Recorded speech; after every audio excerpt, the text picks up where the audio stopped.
এটা জিজ্ঞাসাবাদ ছাড়া বাংলাদেশ টাইমসের মতো একটা অথেন্টিক হচ্ছে যে যাদের 4.9 মিলিয়ন ফলোয়ার্স, তারা এই ধরনের এটা আপনি একটা মানে শিক্ষিত মানুষ কি কোনোদিন এটা বিশ্বাস করবে? এই একটা পোর্টাল থেকে এই ধরনের হচ্ছে যে আমার ইজ্জত সম্মান কিংবা আমাদের সাংগঠনিক মান সম্মান এটা কি শেষ করতে পারে? হ্যাঁ, ভেরিফাইড আইডি, এই যে ভেরিফাইড আইডি, ওই যে ওইখানে লো ঠিক আছে, ওখানে লো আমার কাছে বাংলাদেশ টাইপ থেকে আছে আজকে আসেন নাই, উনি ডাকসু থেকে আমাদের বিরুদ্ধে মানে ডাকসু নির্বাচন এমন একটা সময় হয়েছে ডাকসু নির্বাচনে, বিশ্বাস করেন ডাকসু নির্বাচনে শুধুমাত্র বাংলাদেশ টাইমসের কারণে আমি মিডিয়া অ্যাভয়েড করতে বাধ্য হয়েছি নির্বাচনের 7-8 দিন আগ পর্যন্ত। আপনারা অনেকেই সাক্ষী আছেন যে মাল্টিমিডিয়া আমাকে আপনারা পান না এবং আপনারা আমার উপর ক্ষুব্ধ হয়েছেন কেন আপনাদেরকে আমি সময় জানাই না।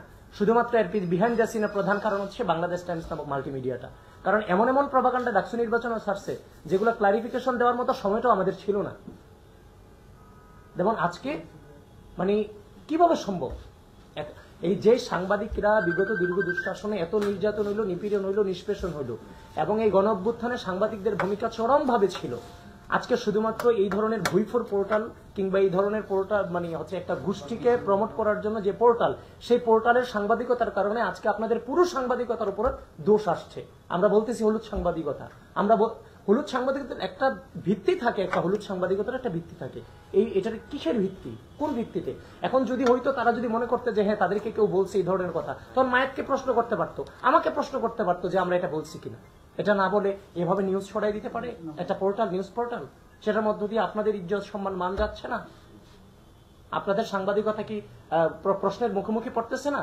আজকে এই পোর্টালটা করছে, কালকে আরেকটা পোর্টাল করবে, বিশ্বাস করবে না কেউ। আগে যখন আমরা এই ধরনের নিউজগুলো দেখতাম তখন ভাবতাম এটা পার্শ্ববর্তী দেশ ভারতের নিউজ এগুলো, এখন আর ভাবি না যে ভারতের নিউজ।